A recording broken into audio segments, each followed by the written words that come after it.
Good evening, everybody. Madam Clerk? Councilwoman Von Rudenberg. Here. Deputy Mayor Canestrino. Here. Mayor LaBrus. Here. Mr. Sims? And Councilman Pataglia. He's here. This meeting is being held in accordance with the Open Public Meetings Act, NJSA 10-4-6 at SEC. Notice having been published according to law with a copy on file in the clerk's office and a copy posted on the bulletin board. Thank you. Would everybody please rise for the flag salute?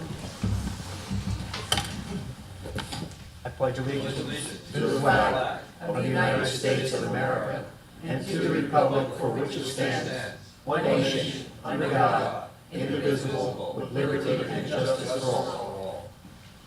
Thank you. And with that, I turn the meeting over to the city manager with the agenda, please. Yes, good evening, Mayor and Council. This is the CAL meeting for November 20, 2018. First on the agenda is best practices in the corrective action plan. Our CFO, Jim Megan, is here, and Jim will proceed.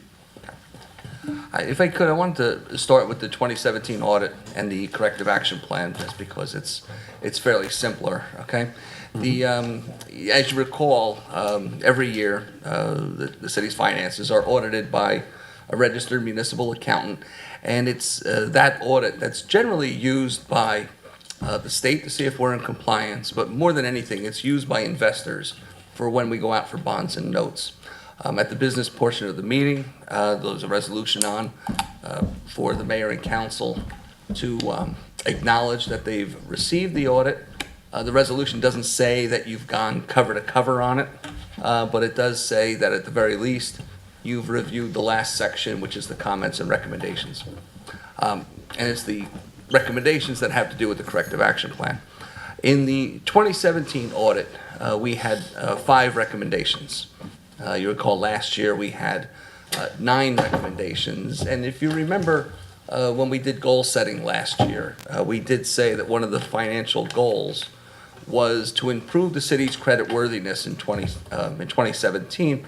And one of the ways we were going to do that would be to try and knock off as many of the recommendations in the corrective action plan as possible. So of the 5 that are there, just wanted to run through them real fast.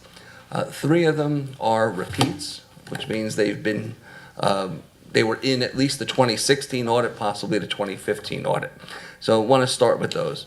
The first recommendation was the fact that some of our outside police employment fees aren't set by ordinance. Okay, and that one's been on for a couple of years, and that's because we're in the process of reviewing other municipalities to see what their fees are. Not just what their fees are for the police officers, we're also interested in fees for police cars. We wanted to check with the sheriff's office. There's a little bit more research to do that.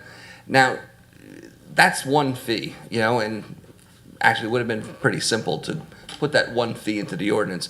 But the truth is that Hackensack doesn't have a fee ordinance like a lot of towns do. A lot of towns have a fee ordinance.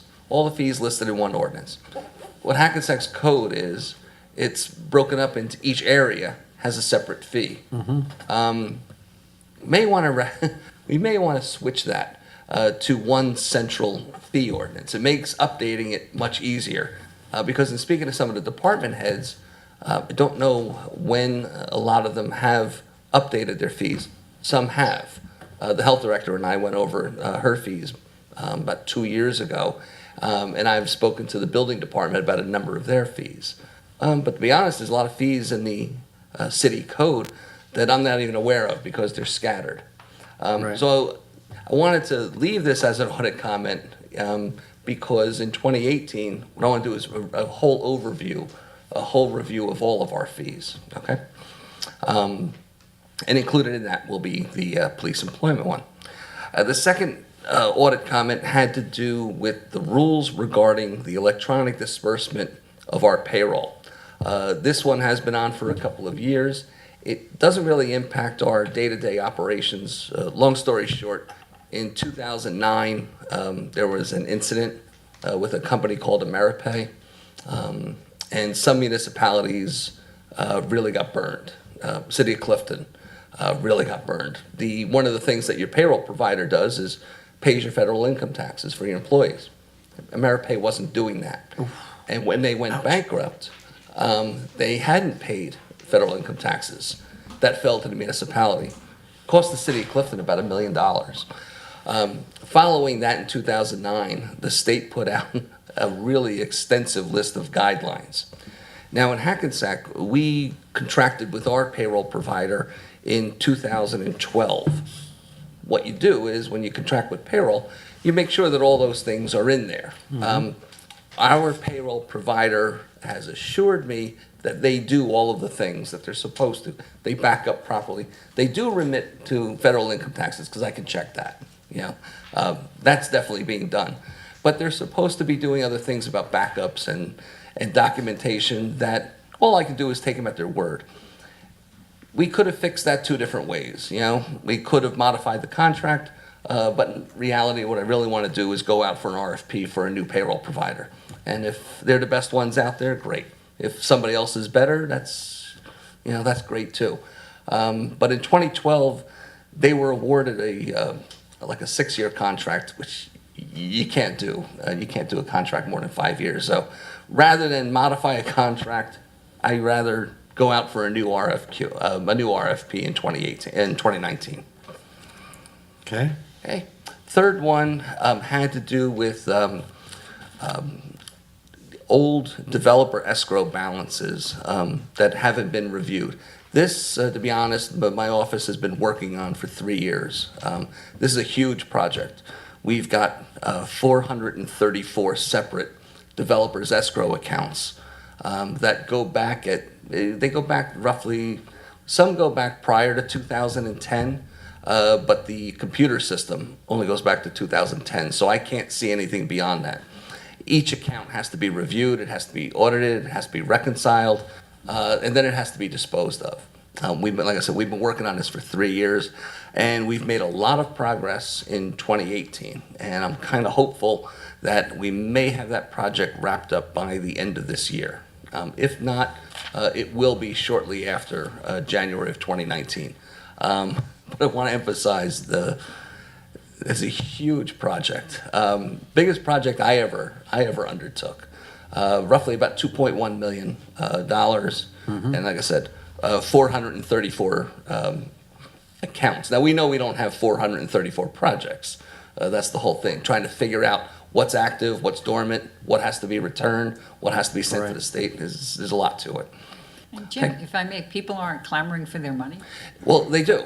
And when they do, what I do is I take their specific account, audit it, and you see we do release of escrows. You see we do them sporadically when people request. Now, under the municipal land use law, we can't release until they've requested. Really? Yeah, they have wasn't to aware of request that. it. No. I was wondering how long we could get away holding it. Well, it's not our money. So what'll happen is at some point when you do a proper accounting, you have to turn it over to the state.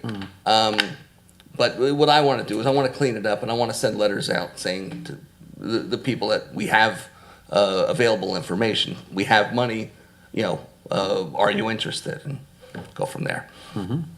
Okay, the fourth comment just had to do with the fact that, and this is a new recommendation, some of our professional service agreements weren't filed when the auditor did his check. Since then, we've changed our procedure a little bit, and that one's already been corrected, okay?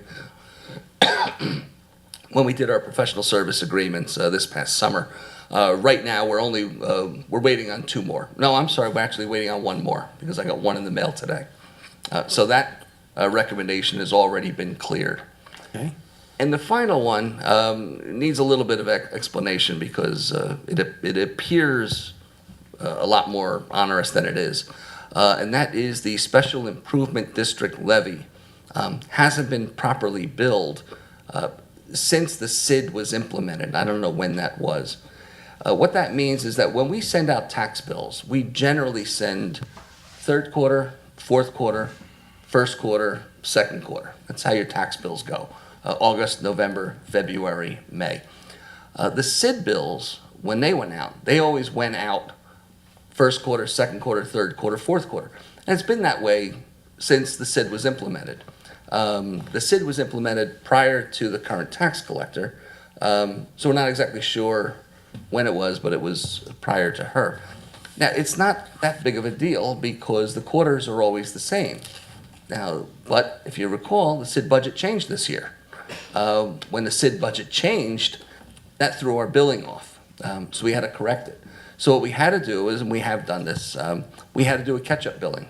We had to send out a double bill and explain to everybody that the Special Improvement District has always been 2 quarters behind ever since the day it started. Okay, it went out, it's been paid, we're up to date, and that audit recommendation, like I said, that condition has existed since the SID started, whenever that was. It just never really came to light, until this year's audit. Okay, that is the corrective action plan. Again, there's only 5 recommendations. You'll have a resolution on later on accepting the corrective action plan, along with the resolution accepting the audit. The audit and the corrective action plan will be up on the website, on the city website, hopefully by tomorrow, if not, definitely Monday at the latest. Okay. Any questions on the audit or the corrective action plan? No. Good job, Jim. All in all, Congratulations on it your is a department, very too. good audit. It's I don't like measuring audit by recommendations, because other towns I've worked in, I didn't have any recommendations. But all in all, it is a very good audit. The finances are strong. I could get into that, but we'll save that for another time. Good, that's good to hear. Please relay our thanks to your whole staff for the hard work. We really appreciate it. All right, great. Okay, next up is the annual best practices checklist. And just to give you a refresher on this started back in 2010. It was started by Governor Christie. The thinking was that the state puts out a series of best practices. This year there were 62. The CFO completes the checklist. And if you don't follow enough of the best practices, you could lose a portion of your state aid. If you don't score at least an 80%, you could lose a portion of the final state aid payment. Hackensack's never lost any state aid. Some municipalities do. I went to a seminar on this down at the league, and as it turns out, more municipalities lose state aid than I thought. There are some municipalities, apparently, I spoke to a couple CFOs, that they just figure they're never going to achieve it, and they give up the aid. Well, in any case, of the 61 questions, I think I said 62 before, the way that the checklist works is you get credit if you answer, yes, we do this practice. You get credit if the question is not applicable. For example, there's a question about LoSAP. We don't have a LoSAP, so it's not applicable. LoSAP is a length of service awards program for volunteer fire departments, okay? Also volunteer ambulance squads. We don't have a LoSAP, so that's not applicable. For us, it counts as a yes. Or you could answer prospective, which means we're in the process of doing it, but it's not fully implemented yet, okay? Or you can answer no. We don't do that practice. And the no's are what count against you. And it's the no's that I wanted to review quickly. But of the 61 questions, we had 45 yeses, 6 not applicable, 4 prospective, and 6 no's. So our overall score was 90%, which is an improvement from last year. Last year, I meant to check it right before I came, but I'm almost positive we had a score of 84 last year. It's up on the website, but I'm pretty sure it was 84. This year it's 90. The 6 no's that we have, I want to run through those quickly. One of them has to do with the audit, and that is, did you have any repeat audit findings in your 2017 audit? We did. As I just stated, there were 3 of them. Okay, so we had to take a no for that one. Another question asked if our 2017 audit was received on time, which it wasn't. We just got the audit in October, so we had to take a no for that. One of the questions asks if all of our contracts are properly filed with PERC. And I'll tell you the truth, I thought that they were, but I checked the PERC website, and they aren't. So I'll take care of that. But all of our labor contracts are supposed to be filed with PERC and put up on their website. Okay, so I'll take care of that, but we had to take a no for that one. Another question asked that, do you have any employees who have a W-2 fringe benefit for personal vehicle use? And we did have one employee in 2017. We don't anymore, but for the time period of the checklist, we did. What that means is that we have some employees take their vehicles home, okay? And for public service employees, that's acceptable to the IRS, okay? For non-public safety employees, that is a benefit. The IRS considers that a benefit. And what we're supposed to do is include that benefit on the employee's W-2 form, okay? We had one employee, and we didn't do that, okay? We don't do it anymore, so it won't be a problem for next year. Okay. Another question asked if we utilize hybrid cars as our, forget the exact wording, but do we utilize hybrid cars whenever it's possible? And the truth is that we don't. Hybrid police cars we just don't do that. Okay, a city this size with a whole fleet of hybrid cars, to me, it's not practical. And in my opinion, I don't necessarily think it's a best practice. Another question was, do you utilize electric cars? Yes, we do. We took a yes for that one. And the final one is, do you have a local pay-to-play ordinance, or do you rely on the state pay-to-play ordinance? Hackensack doesn't have a local ordinance. We rely on the state one. All right, so those are the 6 no's. Like I said, a lot of them we can fix. Some of them we have already fixed. And assuming the best practices checklist stays relatively the same next year, we should be in pretty good shape for next year as well. Okay, the checklist will also be up on the website, if not tomorrow, Monday at the latest. There's no resolution to accept it. It just had to be discussed. It had to appear on an agenda as a discussion item, but there's no resolution. Okay.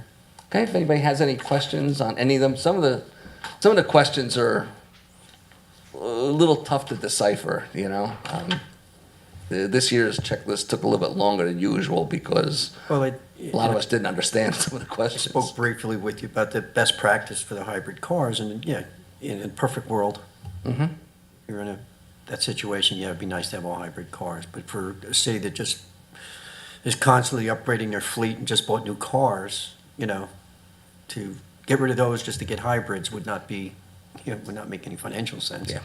But phasing them in over time in certain instances, parking situations and stuff like that. I mean, we're gonna use the electric cars for parking anyway, but yeah, I can see that happening over time. Health department maybe, stuff like that. I agree with you for police cars, because sometimes they're involved in you hate to say it, but a little bit of a high-speed situation, possibly getting on a highway or something where they need to get from A to B pretty quickly. Yeah. And sometimes a hybrid car doesn't do that. Yeah. My association, the Government Finance Officers Association, actually met with the state officials on this. This checklist also included a number of survey items having to do with redevelopment. And we made it really clear to the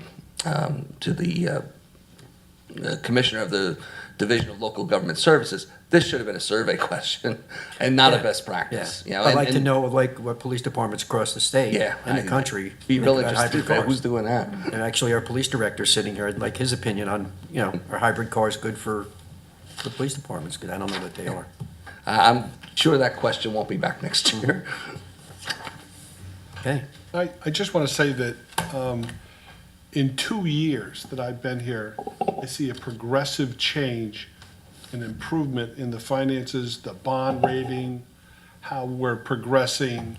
And I think that absolutely every piece of that goes to the credit of Jim Mangan and the people in finance. I mean, a lot of communities of this size wouldn't be as rock solid as the city of Hackensack is at this time.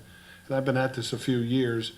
I've never worked for a community that's been able to come back from nearly off the cliff there for a while on some, $30 million worth of tax appeals that had to be addressed, and to recover from that in the same decade, I think is really accomplishment. And I just want to go on record. I'm new to this. I didn't have a relationship with this man before. You know, I met him the first day I started here, but I think he's just done an absolutely outstanding job, and I really would like the record to reflect that. Hey, remember that first day? Yeah, I do. And we agree with our city manager. Okay, next on the list, thank you very much, Jim. Next on the list is valet parking ordinance, and I'm going to turn to the city attorney. We have talked about the valet parking ordinance for some time. It was delayed while we forwarded a copy of the ordinance to the state to make sure that the Department of Transportation did not have any issues with us adopting this ordinance. They did get back to me and it told me that as long as it's not on a state road, they don't have any concerns with it, and I'm sure we're not going to have any valet parking zones on routes 4 and 17. This ordinance is based upon model ordinances in other municipalities. Several other places are doing this that have thriving downtowns, places like Ridgewood, places like New Brunswick, places like Red Bank. And my understanding from Aldib is that this was requested by the downtown group that supports downtown businesses, and so that's what we put together. It really is based on other municipalities. I know there were some questions that at least one council member had regarding some technical aspects of this. Certainly, we can discuss those if you want to do that. Yes, it was me, as usual. I think that for all of our benefits and the benefit of the public, I think maybe if we just talk through briefly how this is all going to work. Now, my interpretation when I read it and we discuss this is there's two fees. One's a $250 fee that's paid annually by the person who would be the operator. So that would be the people that actually do the valet service, and they would also have to have a certain amount of insurance, correct? That is accurate, Then yes. the other $100 a year fee would be for the business just to be able to say, okay, I want to entertain having this. And then they would also be subject to, as Jim's talking about this fee ordinance, okay, fees based on the number of spots they're using, I guess, per hour, per day, whatever it may be. Right. The question becomes, there's talk about signage, like what kind of signage and how is this all going to work? Because we do have a downtown where people do park especially on our main street where folks are looking to do this valet.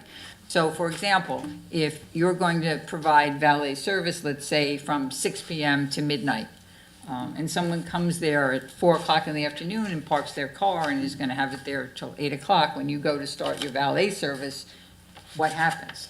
There's talk in here about towing cars that are in the spots that are designated for valet. But if that person was already there and didn't know that valet was starting 2 hours later, how would that really be fair to that person? So then that brings us to, do we want to put, what kind of signage do we want to put? Like if they've really gone into this where they're paying a fee, would that fee entitle to them at their cost some type of signage so that as an individual, when you go to park there, you'd see valet parking only from 6 to midnight on Friday, Saturday, and Sunday. So all cars will be towed, then at least you've noticed people that, yes, you can park here, but at 6 p.m. you need to leave. And then who pays for those signs, who maintains them, is that what we want to do? That was only one idea that we came up with when I was talking with the city attorney today. I don't know if anybody else has any other idea or mechanism for how we would do this, because we don't want to, have people paying for service that they can't do because there's cars parked there, and we don't want to tow people Right. without giving them notification. I think the sign's a good idea. I have no issue with the business requesting the valet parking, paying for the sign. It's not going to be that big of a cost to them, and it's an investment for them, and it's a great convenience to have. It's a great convenience for both the city and the business to have valet parking. It helps with the flow of traffic, it helps with parking issues because they're moving cars from that spot to somewhere else, so it keeps cars off the street. But I don't have an issue. I think it's a good idea to charge them. I think we all agree that we need to do this, especially in the city, the size and the number of businesses that we're expecting to see on Main Street. So given the current ordinance way it's written, I don't really think there's anything that says we couldn't do it this way. There's only one small section in there that talks about covering the signs when it's not in use. Right. Well, I mean, I think the concern that you do want to avoid, and is striking a balance, is you don't want to have a situation where people aren't using those spots legally. I mean, we're not reserving these spots for a business at all times. I mean, the point of this, the public benefit to it, is that we get cars off our street instead of having somebody circling around 15 times, causing traffic on Main Street, causing backups. They come and they go to the valet parking zone, and then the car gets moved presumably. And part of this is they have to have a plan. How are they going to move these cars safely and efficiently? You know, maybe they make a deal with a bank parking lot that isn't in use after hours. You know, whatever it is that they have to come up with a plan that gets reviewed. You know, we can look at the signage issue. I would suggest to you, if you chose to introduce this tonight in order to move this along, I would consider any sort of changes to the signage requirement de minimis. It wouldn't require readoption. So it could be, there could be an amendment to that provision and voted on at the next meeting without it having to go back to, you know, all the way to the start and delay it through the new year. I just don't think it reaches that level because it's really more a technical design change. I mean, we could say, you know, we could put up a sign, make them pay for it, that says, you know, valet parking zone from so forth to so forth. I mean, the issue that arises is, you know, these are not necessarily permanent zones, right? I mean, businesses open, businesses close. You know, so it's not like a permanent where you're going to put up a sign because you know this is a no parking zone and it's going to be a no parking zone. So I think that's why it's drafted the way it's drafted. I can understand the concern about, well, if there's no signage and someone parks there and it's a street where they're legally allowed to park, that could create some issues. So the clarification does make some sense. Maybe we could find a sign that's like easily removed, you know, something that, I don't know. They're easy to We don't to know move. enough They're about easy it. to- I mean, and normally if you do valet parking, I mean, you know what happens is you pull up to a Vinyl restaurant. covers, Snap-on covers for signs. They Yeah. can be put on and taken off. Right, if it's not relative anymore. I think we could figure, I think the only thing you're gonna have to change is this section 170-77E, which yeah. says each valet parking operator shall cover all of the signage installed by the city.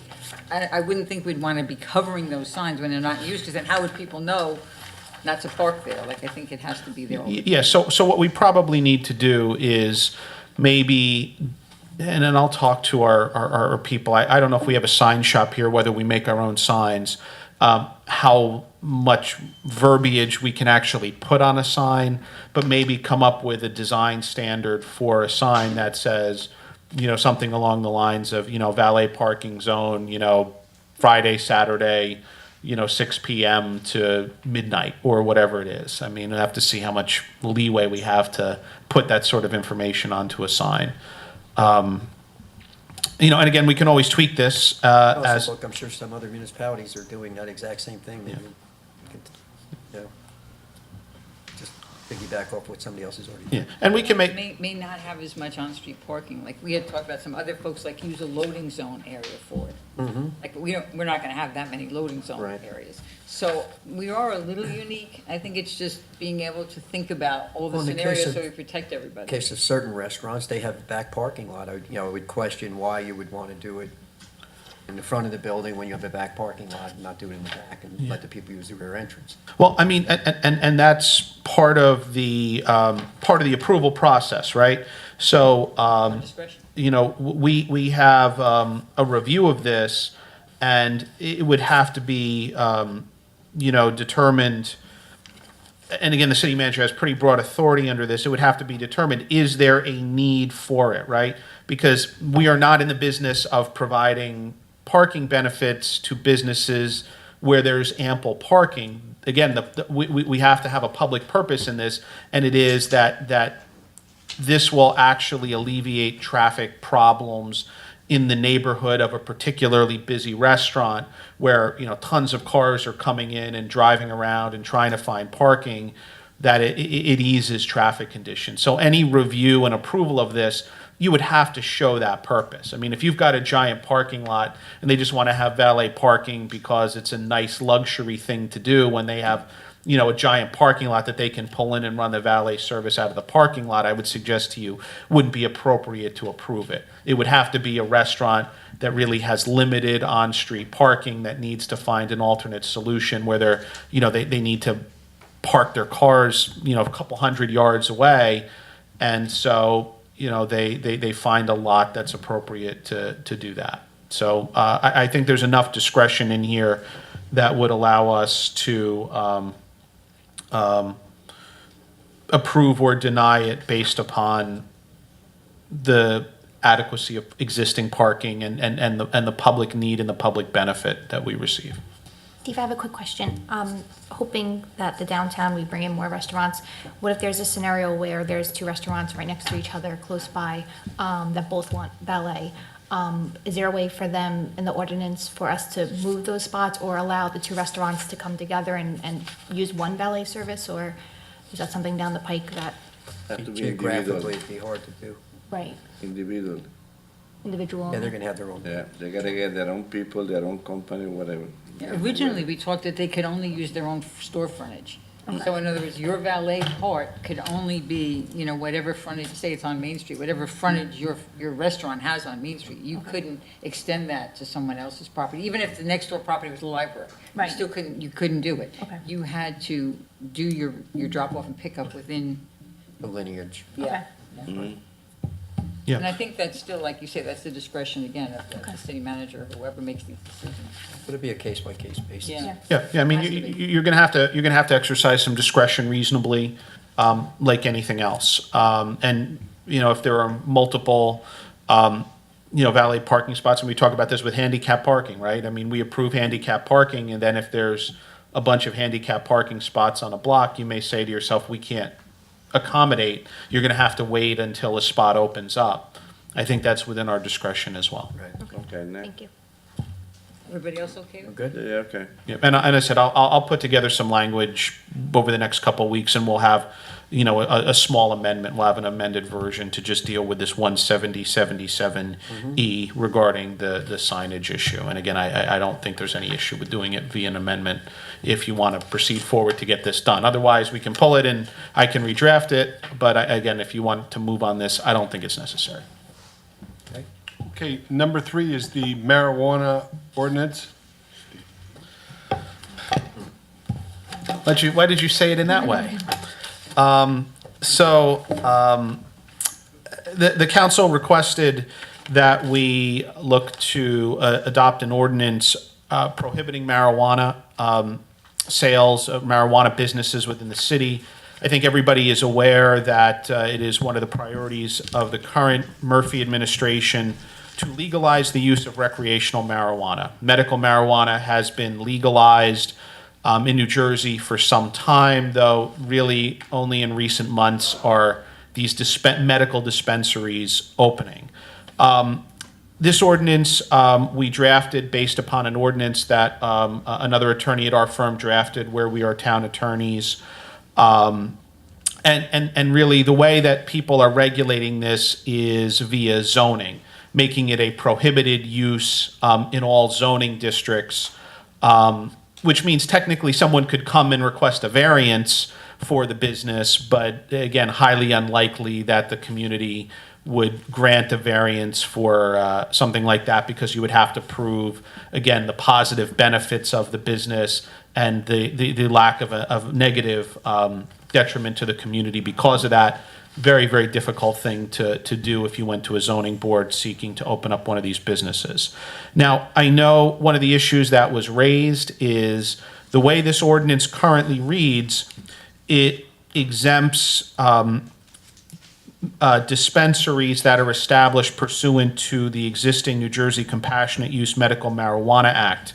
That is entirely separate from what Governor Murphy is looking to do. And in fact, there is an existing process for if you are a medical-based marijuana dispensary that you have to go through. It's an extensive state process. Right now, there are only 6. I believe there's legislation to expand that to some larger numbers. I believe it's right now is 2 in the northern part of New Jersey, and they're already opened. I think there's one in Secaucus, and there's one somewhere else in the state.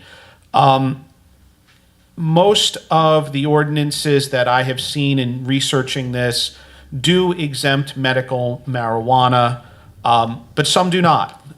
There are numerous municipalities that make both compassionate use medical marijuana and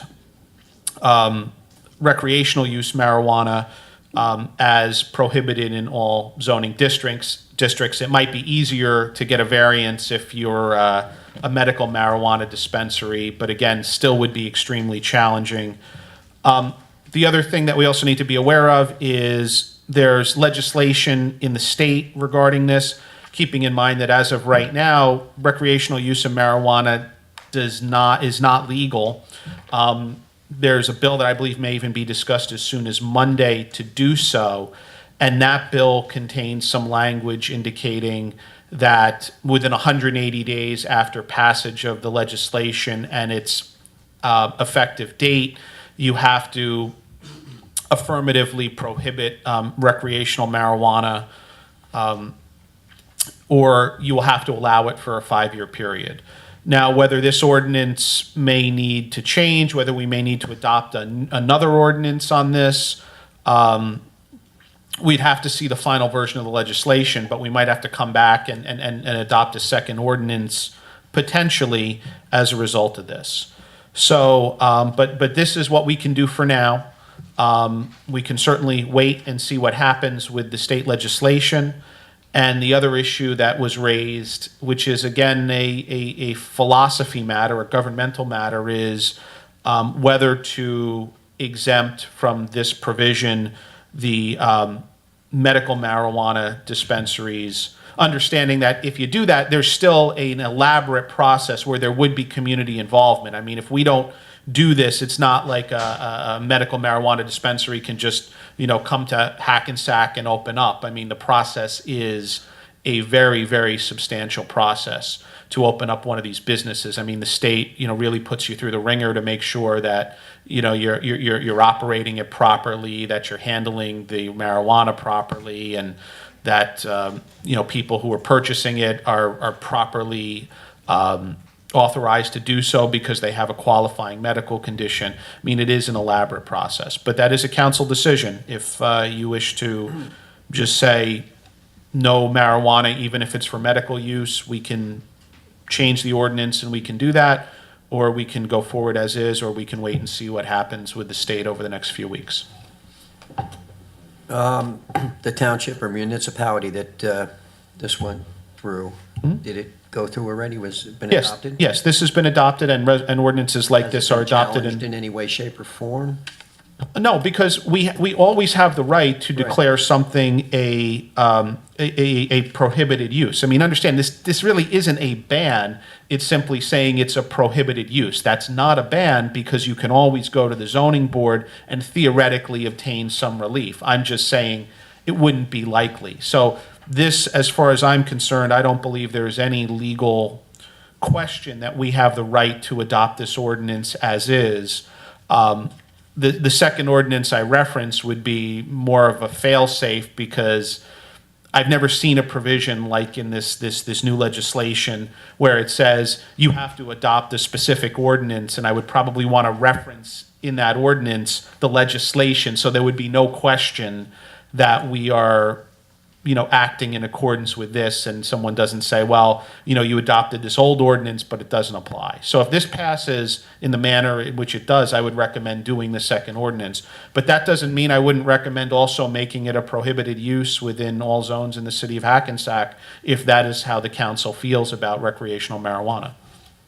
Well, here's my concern on the medical end. As you probably know, we were approached a month or so ago when these new permits were coming up for more medicinal marijuana dispensaries throughout the state. There was a large amount of people that came forward, were interested in a certain area. Hackensack is actually a supermarket, which meant they were going to be growing it there as well. It was a rather large building, a lot of square footage.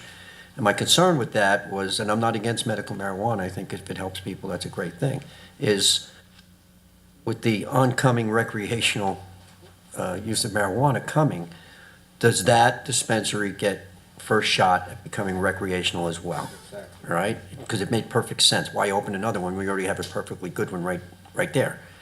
And the answer was they couldn't answer me.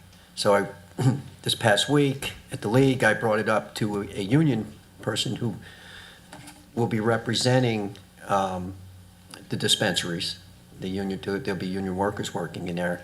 And he said, absolutely, they would get the first shot at recreational. So that's a big concern for me, because that's the way they get, it's like a backdoor entry for recreational sales, because it already exists. So until that question is definitely answered for me, I'm going to be against doing either type of dispensary in town. And I don't know if you can legally stop a medical marijuana dispensary. I don't see why not, but, that's to be decided. Well, again, I believe because of the way in which we are doing it, I believe you could do it. As I said, I am aware of at least 5 or 6 New Jersey municipalities that have done that. I did review the medical marijuana statute, and I didn't see anything that says it supersedes local land use ordinances. And in fact, if you apply for a dispensary for medical use, right in the New Jersey regulations, it says as part of your application, you have to say it says consent from the community or the governing body. Now, that's a weird way of saying things, Right. because what does that mean from the community? But there has to be some sort of community authorization before a medical marijuana facility can open within the community, regardless of whether we do this or not. That regulation exists, whether we make this change or not. But again, if you wish to be as restrictive as possible, with the understanding, look, we put in our ordinances something called the severability clause, meaning that if it goes to court and one portion of it is declared illegal, the rest of it survives. So if you change it and you say, we're going to prohibit both medical and recreational use, and they say, well, you can't prohibit medical use, well, the rest of the ordinance still survives. So it's not like it kills the whole ordinance if you add medicinal to it. It's a matter of philosophy for the council. As I said, it is all over the map. I mean, some places have said we welcome recreational, but it's more how you all feel about I this. think the ordinance stating, it's a zoning issue and it's prohibited. I'm sorry, the ordinance stating that recreational is banned should be enough, because it's our ordinance. I mean,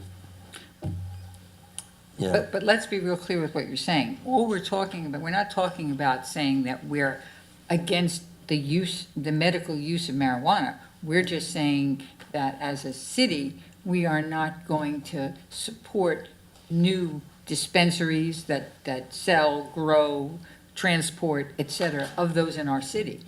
But if you're a patient that has a medical marijuana prescription and you're using medical marijuana for a medicinal purpose, there's nothing in this ordinance that says that that's not acceptable.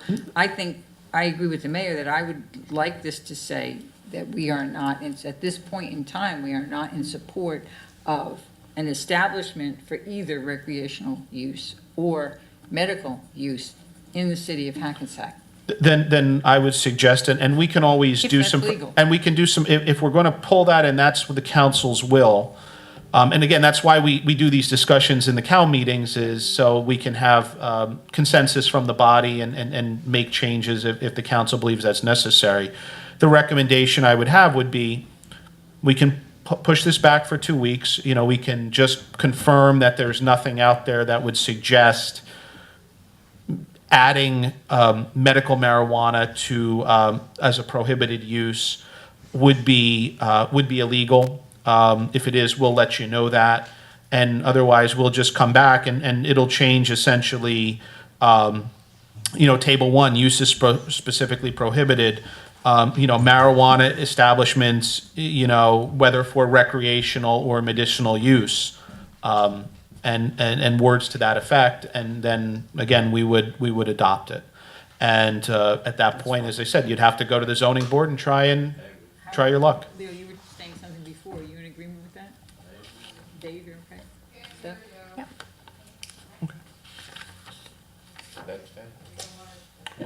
Okay, We all concurred on that.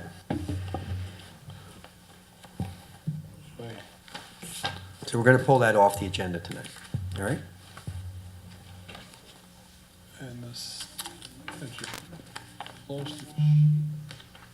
Number 4, Snowstorm procedures. snow removal ordinance. Oh, Snow okay. removal. I'll look for my sheet in the interim. This is on here to explain that in 2009, the city has an ordinance for snow removal and no parking. Every time we have a snowstorm, it seems to be conflicted here.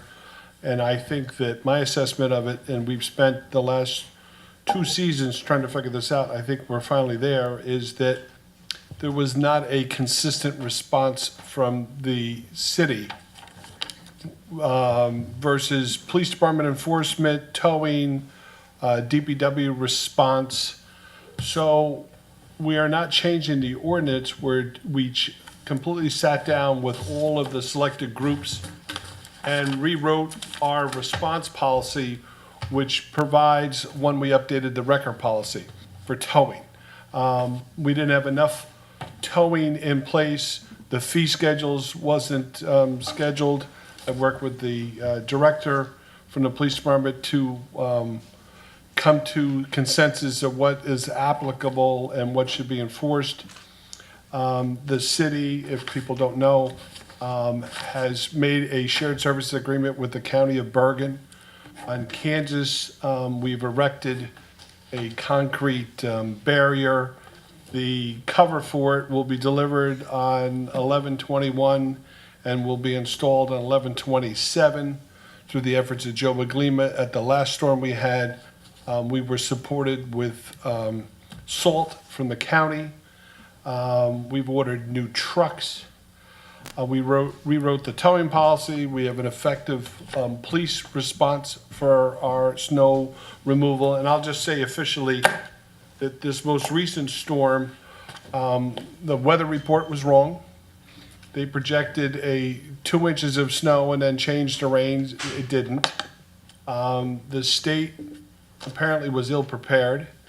And they basically closed the roads off and then forced all those vehicles off the state highways into the city of Hackensack. So once you have icy roads, cars stuck, and no place to go, you have no ability to salt, sand, tow, or respond to all of that. I think that a few lessons were learned. The city of Hackensack has a review with all of our department heads that are involved in the snow removal or the public safety end of this, police, fire, DPW, and our other departments that assist in this, and we will address that next week. But this most recent storm didn't just affect the city of Hackensack, it affected every community. So listen, it took a lot of municipalities by surprise, but Hackensack is not solely in this by itself. Unfortunately, we're all kind of painted with the same brush in the sense that the storm took the state of New Jersey kind of by surprise, but as I ride down Route 80 to come to work in the morning, the state has 2 big salters and plow trucks sitting on the side of the road, sitting there, probably at $150 an hour, waiting for something to happen, and so far nothing's happened. So, and unfortunately, the job to have, I think, apparently, is to be a weatherman, because you still get paid whether your analysis is right or wrong, but if I'm going to become a weatherman, I'm going to Maui, because I won't get it wrong. So I just want the residents of the city of Hackensack to know that the city is committed to making sure that we give a proper and appropriate response. And that is the plan, and we work diligently to get there. And that's all I have to offer at this time on that subject. If I may, the only thing I would suggest and ask, and I think, Steve, you live in Hoboken, you might be aware of this. Hoboken, the day before a storm, puts out a form, like the high rises, for instance, where there's a lot of no parking on that street during a snow. They would get a letter to the doorman or whoever the management company would, the day before of a possible event, saying, hey, we're pretty good chance we're gonna have snow tomorrow. Make sure your car is not on Prospect or parked on the street. So that's an advance notice, all right? So that's like, if they go out and park, shame on them. Plus, I think we need a little more signage. These snow route signs are lacking. They're pretty far apart. So I think we need to beef up the amount of signs that, on snow routes where it says, no parking when road is snow covered. And also, I think tickets that are written, if it's a case we're not being towed, we've got to come up with a ticket that doesn't fall apart in the snow. Paper ticket on a windshield in the snowstorm just doesn't work. Right. After people are disintegrated before they get to find a ticket. So we need like a ticket that goes in a Ziploc bag or something so it's protected. I don't know if they do that, but I mean, Yeah, they never heard do, of and I know a lot of the tickets they have, you can't tear them. I mean, they do make, rather than paper tickets, you can get tickets, they print them out on a handheld computer. I don't know if we would have be that good. Yeah, technology if it's here, like a but, plastic ticket, that would be great. yeah. Something that, laminated ticket, whatever. Right. But putting a paper ticket on a car in a snowstorm is, But you can't laminate a ticket because you can't write on it, so. can't write on it either. Yeah, it's all computerized, so essentially you gotta have an e-ticket. Something Yeah, to we look have into. e-tickets. But we really have to tow the folks. Oh, that- no, I mean, we've Yeah, they should be been towed. staying. This last storm, we every- could not do that, but But we I, have to have a better plan, Ted, because we've been saying this for the 5 years we've been sitting here, that we're gonna get the cars off the street and we're gonna do a better job. And then there's always reasons why we can't get it done. I don't know the answer. I wish I knew how to solve this problem, but it's a real problem. the answer sits in the auditorium here in the back row, in the middle of the row. Has his own here. tow company? Mr. Director here, because we've had this discussion, that's why we're gonna have this follow-up meeting. And as I stated at the beginning, the city of Hackensack has not had a consistent response.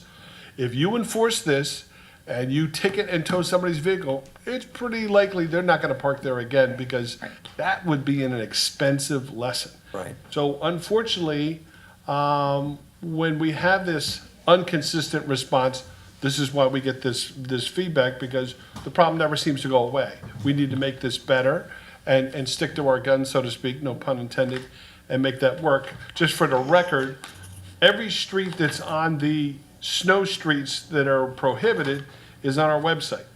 So knowledge is power. We need to make sure that we have this Right. enforcement, but it's taken me, and there's been criticism in the past that the city didn't do this and the city didn't do that. And as I explained to people, I need to figure this out first. I think I'm confident that we've figured this out. Now I need to make the department heads enforce the rules and make them do their job. And once that happens, we'll have less complaints and we'll be better served. And I'm confident that we're gonna get there with the assistance of the director. Director, everything you wanna comment? Yeah, we did ticket and tow cars. It Why was- don't you come up by the mic, Jerry?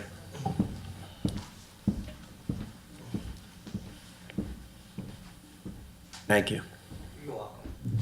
Police Director Jerry Marinelli, for those of you that haven't met yet in the audience. We were in a situation that we did ticket and tow some cars. It was it enough? Who knows? It was a situation that was obviously out of hand, and we weren't able to leash a vehicle or go ahead and get some of the flatbeds out there as well, because nobody was moving. So it was a problem throughout the state, and that's why we did see so many abandoned vehicles on all of our state roads. But Hackensack, we jumped into it as we could, as it was going into midnight and it was turning into the AM of the next day. We were finally able to start moving some of these cars, and then we went ahead and ticketed even the next day when vehicles were still left in place, and most of them were moving as the sun was coming up. And things were starting to clear, cars were starting to get out of place, and we were able to get things back in hand. But certainly we're on top of it, and we'll always improve and do better. So thank you. The other part that I want to put in here, we sent out nixles for the snowstorm. We acknowledged the snow streets. There were 29 motor vehicle accidents. The city, when I checked in, had 17 plow vehicles and salters ready to go. But unfortunately, when all the cars are stuck, you can't plow and you can't salt because they're Right. stuck in the middle of the road. So unfortunately, unless you clear the obstruction, you can't do your job. So for us to go back in there and fix this, you'd have to get tow trucks, remove the vehicle, salt the road, plow the road. I mean, it just was not a good situation. Unfortunately, we're going to learn from this experience and make sure that we move forward. And obviously, we will be judged, or I should say, I will be judged It was For a the next timing snowstorm. issue too. When that storm Absolutely. hit, when people were getting out of work, I mean, it was just like the perfect or imperfect storm. But the other thing I'd like to hit on that we need to put into Nixle alerts, because that's fine on the snow routes. I take care of the snow routes if we can do that. The other areas of town, people need to get their cars off the street, even if it's not a snow route. I see, full-length driveways from one end to the other, and there's one car in it, and there's guys got two cars on the street. And that makes it very hard for our DPW to plow. Also, to be honest, on my own block, I got people, they park on as close as they can to my driveway from one side and the other side, so their area doesn't get plowed in, right? It's not about, and what happens is nobody can get, they can't go curb to curb with the plows, and that's really the goal. Because they don't want to dig out their driveway. Well, that's part of life, is digging out your driveway. So you make somebody else dig out their driveway so you don't have to. The other issue is that we had 29 accidents, so obviously there was no time, but you get people that now plow their driveway and they shoot their snow blower and shoot all the snow back into the road. So then Well, that's people call illegal, up too. 2 hours later and say, they never plowed my street. Well, if you'd have realized we'd had already plowed that street 3 hours ago, but unfortunately all the people said, whoa, I'm getting rid of this snow, back in the Right. street it goes. Well, I've seen commercial guys too push the snow into the So street. off the it's an driveway. endless enforcement thing, and unfortunately, we couldn't put enough cars, enough people at once because you have a congestion problem that you can't clear. But I definitely think we put a plea out to the people to Absolutely. park it, park Yeah, cars I off the was, street. I was just gonna add, Mayor, on top of that, and what else was said here, we all were part of the introducing Nixle and using it more, and we did get the word out there. It is working. I'm getting positive feedback from that. Good. But certainly, the police department was trying to get on board, like the fire department, so we were out there on Facebook like we talked about. But just a little positive feedback. We've been getting a lot of positive backflow and feedback and input from the community on Nixle. So everyone still keep watching that and listen to it. It's telling you the right thing. No matter how late in the storm it was, we were still attempting to get it out there. Thank you. All right, good. Well, not to bring up the good old days, but before I came tonight, I asked my husband, who's a retired police captain, how did we do it in the good old days? Because it seemed like things were a little bit better then, and we didn't have Nixle, and we didn't have all these fancy things, all right? So he said the way they did it is the police department then had arrangements with towing companies that were there for the night, and a police car would go down the street with their loudspeakers and say, you have 10 minutes to move your car or it will be towed. Yep. Okay, and you saw people scurrying out and moving their cars, and if not, the towing trucks were right behind them, 10 minutes behind them, and they were towing every car off that street. Now, he said they also, I don't know if this is realistic or not in today's world, but he said what they used to do is they negotiated a decent rate, which wasn't horrible, and I guess maybe that's not an incentive to stop things, but that's what they did, and those cars were towed to city lots, not to the towing place. Right. And it was a mechanism that the folks had to come into the city to pay their fine and get their keys. So it helped the towing companies, again, be cheaper because they weren't doing all this work. But it also was a way for the city to know and remind these folks that this is not the way we're doing business in the city anymore. Don't know if it's appropriate, but a little deja vu for folks. Yep, Take it as you may. got it. If there's no other questions, the next on my discussion list is 2019 Cal Council meeting schedule. You folks all got a copy of it. We're just curious to make sure, before we publish this, that you folks Okay. are approving that schedule. Obviously, there'll be changes. This is the problem with the calendar. But, we gave it our best effort to project when these meetings were going to be. Okay. Next is the Main Street free holiday parking.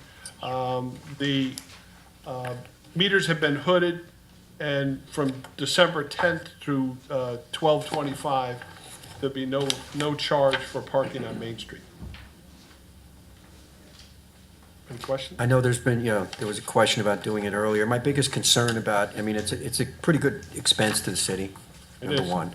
My other fear, and even with the 10 days or 2 weeks, I'm sorry, is, before when the parking was 25 cents an hour, all the employees for a store would park on Main Street, taking away places to park for your customers, which was insane, and I can't believe bosses let that happen. Right. But we found out it was happening throughout the city. Well, my fear is for these 14 days, these employees are going to say, you know what, I'm parking right by my store where I work. So they're gonna get screwed. So Well, how do you do anything with that? Well, I think that the Upper Main Alliance and the businesses themselves have to self-police that. You would hope. It's impossible for us to enforce. No, we can't. You would hope they would, because I'd hate to, Right. they were trying to do a good thing for the shoppers and to help promote business in the city. In the meanwhile, it could backfire and have all the employees parking. So I hope I reach, there's nobody here from the Main Street Alliance right now, but I will reach out to them and make sure that all the businesses are aware that their employees should not be using this for their parking, because that would not be fair.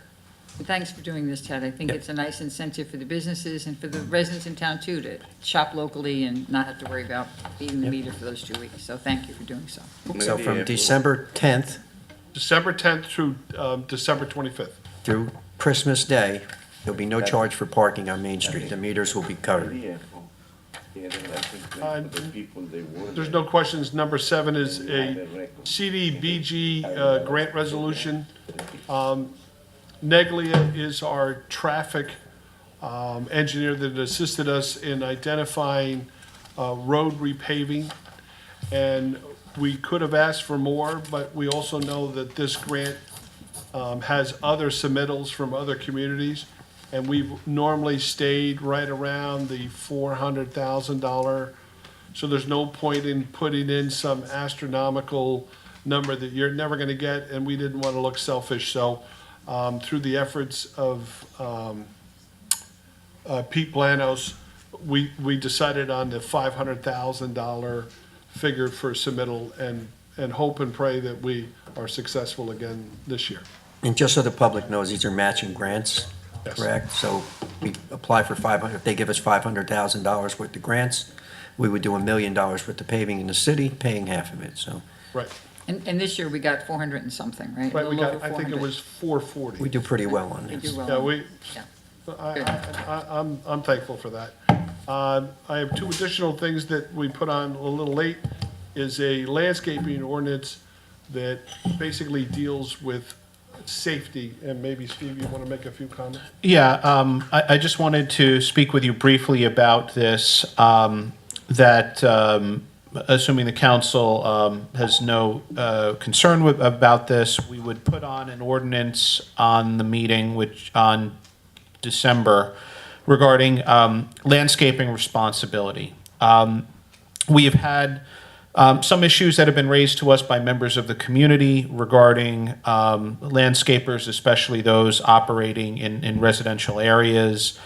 And as a result of that, we looked at some things that we believe will enhance safety in residential areas where commercial landscapers operate.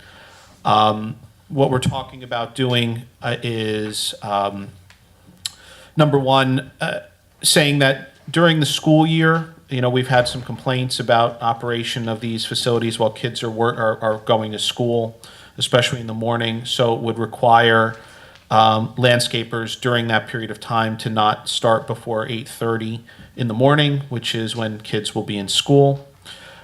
Ensuring that if you are a landscaper, that you shouldn't be storing your equipment or your fuel in a residential, like in a 1 or 2 family home, when it is, close to the property line of a neighbor.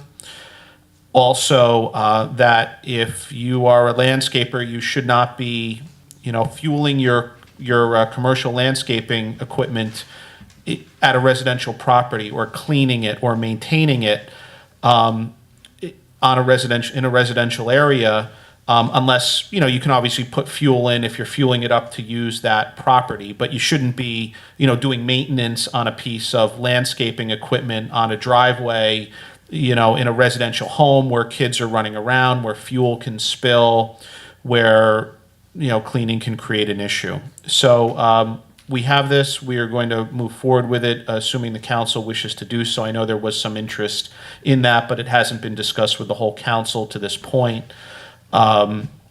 So if you're willing to proceed forward and introduce it, we would have it on for first reading on December 11th. As I said, it'll be distributed, and if anybody has any comments or questions or concerns prior to introduction, we can certainly accommodate that. Okay.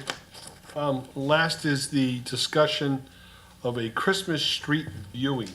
What? Christmas street viewing.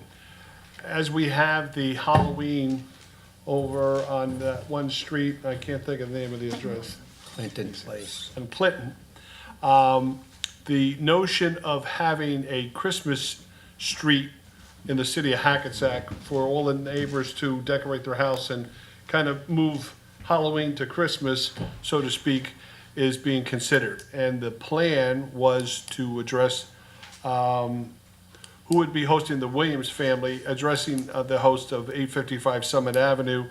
Location would be from Maine to the end of Davis by Stide Park. I have to say that I think that that's a really ambitious plan. It's a lot of street. That's a lot of street. And unfortunately, that lot of street would cost a lot of money. Because now, Whose idea was this? this is the Williams family, Athena Williams.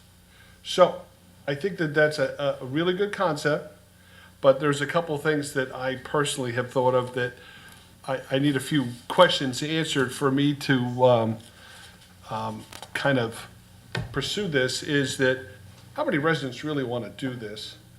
In the winter, if it turns cold, people aren't going to be sitting in the street, they're going to drive by in their car. I mean, everybody's packed up their kids. It's not a wide street like Clinton, it's a Right, narrow. drove around, saw the Christmas lights, saw how people decorate. But the minute we start to have this pageant, now it's police, DPW, they want to do this from December 20th through,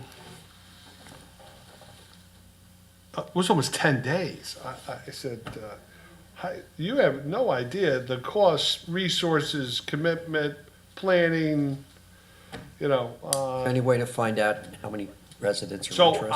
I mean, my- I would put a goal number out there at 70% or something, and if it hits that, you consider it. The two suggestions were, one, I'd like a survey of the residents of how many were really interested. One, how many residents is it? But that's a big street.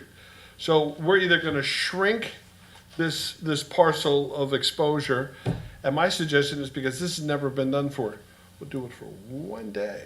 Try that out. Let's see if one day, develops any fruit out of it. If not, it was a great idea.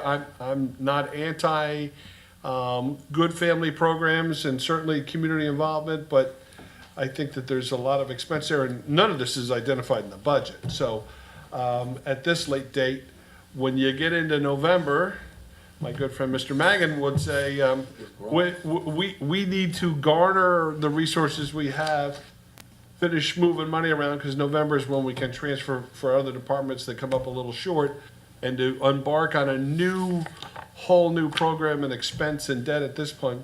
I'm not bah humbug, but I just think that we need to go with both eyes wide open. But I'll A follow survey. any direction that the mayor and I council would get a provide. survey of some type, I mean, I don't know how we're gonna do that, but unless you know how many people would participate, you can't move forward with it. Well, you may also have residents that don't want that, Want it's. all that traffic in front of Right, their house. they wanted us to You know, have, they wanted to do this Christmas Eve, Christmas Day, have the police department do there, get some volunteers. I said, I'm not asking the police department to donate that on Christmas Eve and Christmas Day to come in for free for something that we might, because contractually, their country's gonna tell me, there is no free, there is pay, and more pay, and holiday pay is double time on Christmas.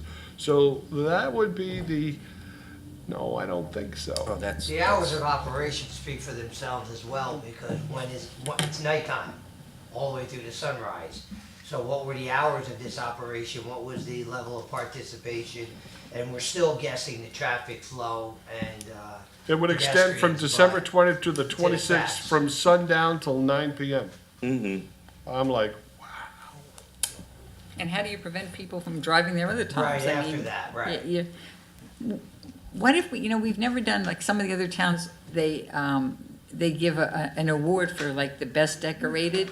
Like what if we encouraged folks to decorate throughout the entire city, not just for Christmas, but for each of the holidays? So say for each of the different holidays that are celebrated, there's an award for the best Christmas decoration, for the best Hanukkah decoration, or the best Kwanzaa whatever it may be that we choose, and it would encourage everyone to So I'm make gonna- Hackensack really look nice for the holidays. I would kind of like that. I'm gonna meet with this party, explain some of this, and try to get to some consensus, and then report back. Obviously, it won't be in a council meeting, but I'll individually All right. contact all of you. But I didn't want to just, it's not a no, but it has a lot of moving parts that I'm not quite ready for. And that would complete the city manager's. That's all, folks? You want to tell folks about when the tree lighting Oh, is? well, I'm gonna do that in a public Oh, meeting, later? but I'll Okay, do okay. it now. The, December 3rd. yeah, one second. I'm sorry, I Oh, stole no, your thunder for you're later. correct. I should have said this. Hackensack's annual tree lighting is scheduled for December 3rd at 6 PM on the green. Come see the city's brand-new tree on the green. For those that don't know, we have replaced our old friend with a new friend, and a new tree was planted. It'll take us it'll take 2 men 1 day to decorate the tree. It took 4 men 4 days to decorate the old tree. So we might have an abundance of Christmas lights that we could use in other locations in the city, because it took quite a few strings to get around that. But, so, December 3rd, 6 PM at the Green. Thank you so much. The tree. Okay. Yeah. With that, I need a motion to open to the public, please. Offer. Open. Second. Got a second? Councilwoman Von Rudenberg. Aye. Deputy Mayor Canestrino. Aye. Deputy Mayor Sims. Councilman Pataglia. Aye. Mayor LaBrus. Aye. Anybody from the public who'd like to speak, please come forward. You have 3 minutes. Give your name and address to the clerk, please. Look at him. Keep going. From Lexus Street. You see the tree. I'm from Troy Panamarizio. Okay. You go over there. Yeah, you guys. Just stand at the podium. But please announce your name for the public to hear. Hello, my name is Felix Lopez. I come in representing the restaurant Choripan Rodizio, located here in 10 Sussex Street, here in Hackensack. We are a local business restaurant. Our story here in the city is about more than 3 years ago. We have our restaurant in the main street. Unfortunately, the fire destroyed our restaurant and our company. And after 2 years of hard working, we will start again our business. In the new address is 10 Sussex Street. And in the last 2 years, thankfully, we have very success. The local people and people from other counties coming to our restaurant, and we're working very good. We're giving work jobs for more than 15 people in our company. And in some part, we want to give back to the community, okay, especially during these holidays. So we want to thank to the city, the Mayor LaBrose, especially Deputy Mayor David and Leonard, who they help us to distribute this coupon that we're gonna make a free dinner this holiday for all the people in need, especially for homeless people. So we're gonna be open from 12 to 3 p.m. and we invite more than 100 people, okay? We're gonna leave more tickets here to the public, and this is a way that we want to give back to the community, okay? And build bridges to the whole community, especially in these holidays where there are people in need, not only homeless, there are families in need too, and it's some way that we want to give back to the community, okay? Thanks. I'm speaking on behalf of Pablo Sparavecchia, he's the owner of this restaurant. He's not out of town right now, and we want to help more people, and we want to thank the city of Hackensack to help us and other people too, okay? Thank you very Good. much. Thank you, Felix. Thank you, Felix, and thank you, Pablo, and it's a great thing you guys are doing. They Okay. gotta give jackets too for the homeless guys. Oh, there also have, that's wonderful. Good. Yeah, the address of the restaurant is 10 Sussex Street, here in Hackensack, okay? Thank you very much. Good night, sir. Thank you, sir. Just as a note, Pablo and Chirpon and Felix and crew have supplied hot coffee and food to our DPW workers during snowstorms and stuff of that nature. They go in and they take care of them. So they're very community-minded, and we love that about that business. So thank you, guys. Appreciate it. It's great. I'll leave you this ticket for you. Sure. Yeah. Mr. Williams, how are you, sir? Doing bad, sir, and I haven't had no sleep. That's not good, sir. Yeah. I'm complaining about buses here with Lecky Bus Company. And I have a thing here from 2013 that Mr. Lecky and the Lecky family and Councilman Sims met with these people, Sissy Braithwaite, which is deceased now. I'm the one that made the complaint in the beginning because I'm right across the street from Lecky Bus Company. I wasn't notified. This was made in secret. I think I should have been notified instead of missing, and nobody's here. And at night, all I hear in the morning time is beep, beep, beep, beep. And people's talking. Buses are smelling. They said they weren't supposed to put no buses, those diesel buses there, but they're there. I call the police. Sometime I get in an argument with the guy on the desk, and I complain. I get out there and go take pictures. I have pictures now if I could project them on the wall. The other day I had to call an ambulance for the old lady that's 90 years old in my house. They couldn't get by. So what happened? I called the police the other day. Just the police came, not the ambulance. She dialed 911. It's ridiculous. And I keep coming before the council, and I talk to you, Mr. Ted, about it. It's like I'm not there. You wouldn't have it in your neighborhood. It's ridiculous. And then you can't find a place to park. Mr. Leckett said he was going to park the buses. The people that park will park the buses in the yard. They don't park the buses in the yard. And it's always an argument. The people can't find nowhere to park. Where are they parking the buses if they're not in the yard? Right around. No, the people that drive the bus. Oh, It says here, The employees. yeah, it says they would clean the yard, install streets, park the bus. The people that drive the buses will park in the yard.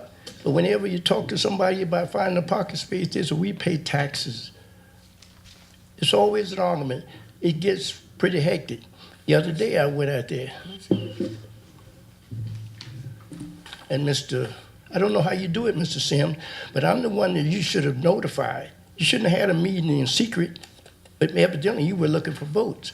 And I don't know, you're a councilman, you're supposed to I represent. don't think I was looking for votes, and I don't think anybody's fighting for parking spaces that.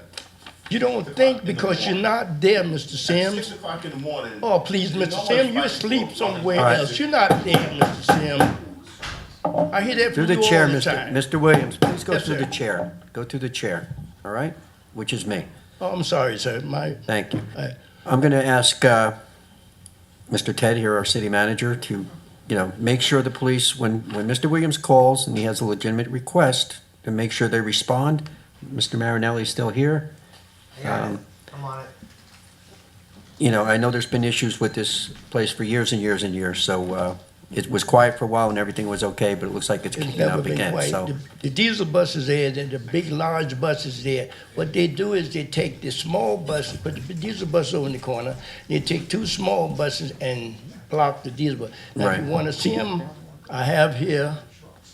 Anything you have, Everything that I could project it on the wall and you can see it. Yeah. And in the morning time, cars can't get by. can't do that here. You Ambulance- could bring that to the city manager's office and show him, but you can't do that here I know, now I because, understand. You only got 3 minutes. right. And and in the morning time, sir, the big buses, if you're going north on Railroad Avenue, I'm a bus supervisor, I'm a retired bus supervisor. You're supposed to stop at a track. When those big buses make their left turn to go south on Railroad Avenue, they stop. Half of the bus is on the track. What happens if that bus stalls on the track? So if it do it there, somebody's supposed to be in the back of a bus when you back it up. I know that for a fact. And then the buses come, people park everywhere. I can't find no place to park sometimes. Well, that's something we're going to have to address through traffic and city manager. I've been All right? calling, and nothing happens. right. One time, Mr. We're Dean. going to change that right now. all I'd right? appreciate it. Did I hear the buzzer go off? Yeah. So your Okay. time is up, but we're going to take care of it. Mr. Williams, I have them making a copy of that document. I will call and make an appointment with you. I'll view those pictures and I'll go over that. Obviously, that's a letter written by a former city manager here. I've never seen that document before, but we're gonna have that conversation. Okay. It'll be next week. Okay, sir, thank you very much for your time. You're welcome. Andy will bring out your copy. I didn't want you to think that we absconded with it. Well, thank you. Thank you. Next, please.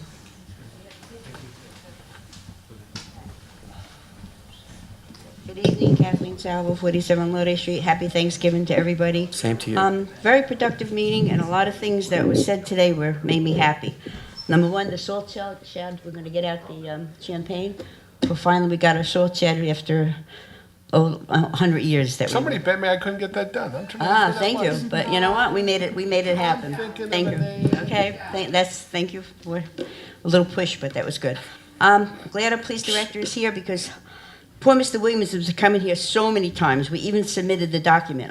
We had copies made of all the things they're supposed to do, and nothing's being enforced. The main thing that happens is that they're plugging up Railroad Avenue every morning, and cars are beeping the horns and they can't pass. It's a safety issue. You talked about the diesel with the landscaping people. The diesel with these buses are unreal. They just idle there and they queue up for 20 minutes and they're not even supposed to be there. Because the problem is they're supposed to have X amount of vehicles on site and they're supposed to be a flow. They're supposed to come in and go out. But they park so many buses there that they can't do that. So they have to back up and they have to queue on the street. So it's definitely a safety problem. I'm going to talk fast because I only get 3 minutes, but on Election Day, we had a very productive meeting at the early education building with Captain Peter Basiglio, Capodanno and Franklin Bay from the juvenile department, Stephanie from the principal of the school, Rosemary Marks, superintendent, myself, 2 people from the neighborhood, and 1 person from St. Francis. And basically what we're trying to do, we're trying to make the area safer. And we went through a whole bunch of things, and Stephanie knows because she had her child there last year. It's just crazy every morning. So we put some guidelines in where we made buses go one way. We use a lot of yellow paint where people couldn't park. People blocking driveways. They're parking, no parking here to corner. They're blocking fire hydrants and everything else. So what we did to these poor parents, we told them where they can't park, but we didn't supply them a place where they can park.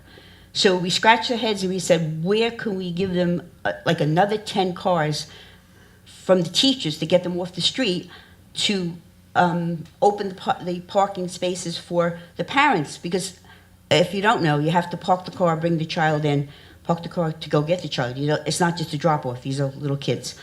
So we came up with the idea of using in front of the M&M building, which is now, it's fenced off, and there's a big parcel that we can probably put 10 cars of teachers, because the staff is very, very big in the school. They have aides, and they have aides to aides, and a lot of teachers. So that if 10 of the staff, or 15, I think we can get 15 cars, of the staff are off the street, it would alleviate the space for a parent to park so that they could bring their child in. And the space that was given was the space in front of a Broadway, which the fence is there. And I talked to Rosemary Marks today, and she said that you said that the builder might be needing that. I mean, the building is up. All right, Kathy, your time, Mrs. Salvo, your time is up, but I would do this offline and figure out where we're going with Can we this. talk to you afterwards? Yep. Yes, I would really appreciate it if you can make it happen. Okay, for the record, this conversation's happened multiple times since I've been here. We had this discussion. I went to the builder. When the city contracted for Two Brothers Construction to take that, we basically give permission for them to control that site, and they're responsible for it. I asked if we could move that fence and supply fencing to allow for parking, and they said no, because they didn't want any responsibility for anybody's car either to be damaged, stone fly, or something like that, and they said absolutely not. Okay, not to recommend, I'm not saying moving the fence, I'm saying the existing fence stays where it is. That's the construction site. There's a whole big piece, like from there of grass with cars. This conversation can go That's offline. that's the piece I Because it's not need. going to be And I decided by hope the you can do council, it. it's to be decided by you. Got it. Thank you. All right, well, you dropped it. Regina DePasqua, Parker Avenue. This whole discussion about a Christmas tree. I'm glad it's not my neighborhood, okay? And honestly, I can't believe we still do Halloween on Clinton. Maybe it's just a coincidence, but it's a perfect opportunity for people to case your house with a whole crowd of people, and maybe it's a coincidence that somebody's car was stolen shortly after. Maybe they left stuff in the car, but somebody had to come to that street to find out that if the car was unlocked. I don't know what it is, but I'm sure it's just coincidence that people are not casing. You know, they just happen to be the same street where lots of people are invited to just walk up and down without any question. Come in costumes. But Christmas time, it's even more. Your gifts are there. You know, there's more to it. I just would be against it if it was my neighborhood. When you're doing the calendar, I just happen to know that the League of Municipalities is November 19th next year, and that's your November meeting. Yeah, that Okay. would get changed. Okay? Yep. All right. Snow, we've been saying this forever. Enforce, enforce, enforce. Please enforce. And please park in your driveway forever. I have to shovel the street. I'm tired of it, just tired of it. The marijuana ordinance, I'm glad you're discussing it. However, you never really discussed this bill you're pushing in the Senate for more alcohol permits on Main Street. I mean, it's kind of hypocritical to be opposed to marijuana, but you're pushing alcohol. It just seems incongruous. Also, the valet parking. Now, I heard Mr. Kleiman say that if a restaurant has a parking lot, you would not support that they have valet parking. But I happen to think that there's somebody that does have a very large parking lot behind their restaurant is one of the ones that are pushing this. And it doesn't make sense that why, you know, you have a parking lot, why What was said? why have valet parking? Could use the street. Well, I'm not going to mention the name of the restaurant, but it's a popular on the northern part of Main Street. And thank you for the salt shed. Now I don't have to hear her anymore. Salt shed.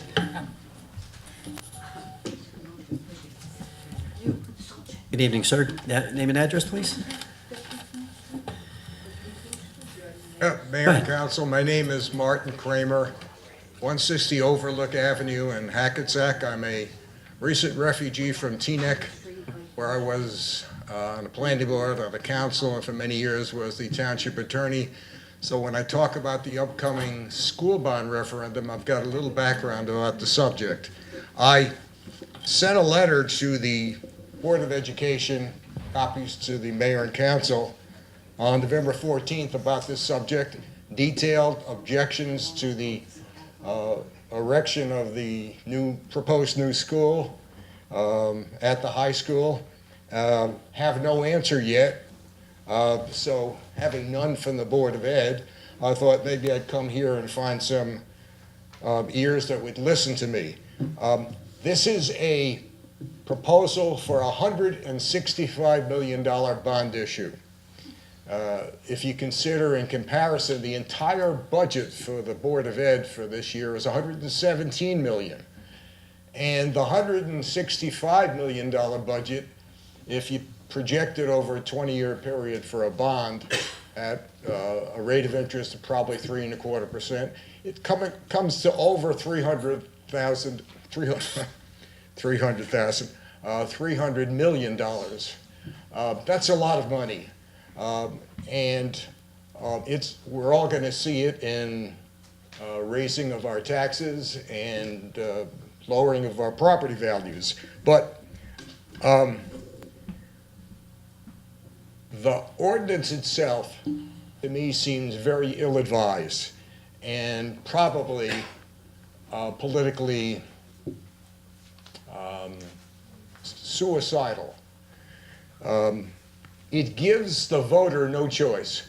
Either you vote for the entire $165 million bond ordinance, which consists of $67 million for renovations of the schools, which they need. It may be a little bit overinflated, but kids have to have safe places to go to school. Don't have any problem with that. But there's $98 million for the construction of a new school at the high school for grades 7, 8, and 9. And that's for about 1,500 students. And the Board of Ed doesn't show any need for a new school building. All it says is that their enrollment has gone up over the last 10 years about 780 students. But in 2 of those 10 years, the enrollment went down. Enrollment is fickle, it goes up and it goes down. But part of the numbers that the Board of Ed uses consists of 450 students coming from Maywood, Rochelle Park, and South Hackensack. Now, those towns pay us about $15,000 per student when they pay, and they haven't paid all the time. They're about $1.5 million in arrears. Okay, Mr. Kramer, you're 3, so if you could wrap up real quick. Thank Okay, I'll try. But those towns don't have to build schools because they're paying us. And because a lot of the information I want to get into is detailed, I'm just going to give an email. If anybody wants a copy of the letter that I sent to the Board of Ed and the mayor and council, which has all sorts of charts and diagrams prepared by the Board of Ed's architect. What I would recommend doing is, Sorry, Mayor. I would recommend that you go to a Board of Ed meeting I will, of with course. this issue. I just want to give the email and I'll stop. Yep, okay. It's Mart, M-A-R-T. M-A-R-T. C-R-A-M-E-R @gmail. martkramer@gmail.com. If you just send it to me, sir, I'll forward all of it to the mayor and council. I sent it to him. I got it already. Thank you. All right, thank you, Mr. Kramer, appreciate it. Anyone else from the public? Seeing none, I need a motion to close to the public. Offer. Second. All in favor? Aye. Aye. Need a motion to go into closed session? Offer. All in favor? Aye. Aye. Whereas the mayor and council of the city of Hackensack deem it necessary to discuss certain actions under section 7B7 and 7B8 of the Open Public Meetings Act, which pertains to matters falling within attorney-client privilege, ongoing litigation, and personnel matters concerning the employment of a current or prospective public employee. Whereas the mayor and council of the city of Hackensack is in the opinion that such circumstances may presently exist, and whereas the mayor and council wish to discuss the following issues: personnel matters, ongoing litigation, matters involving attorney-client privilege, matters involving the purchase, lease, or acquisition of real property, any pending or anticipated litigation or contract negotiations. Now therefore be it resolved by the mayor and council of the city of Hackensack deem it necessary to exclude the public from this discussion. The outcome of this discussion will be disclosed within 90 days or at such time as the interests of the city do not require confidentiality. Okay. See everybody at, Steve has to speak. Yeah, I mean, Steve, sorry. I don't have much. I'll briefly mention 2 cases. One is Amika Terra, and the other involves ongoing litigation with Chief Zisa.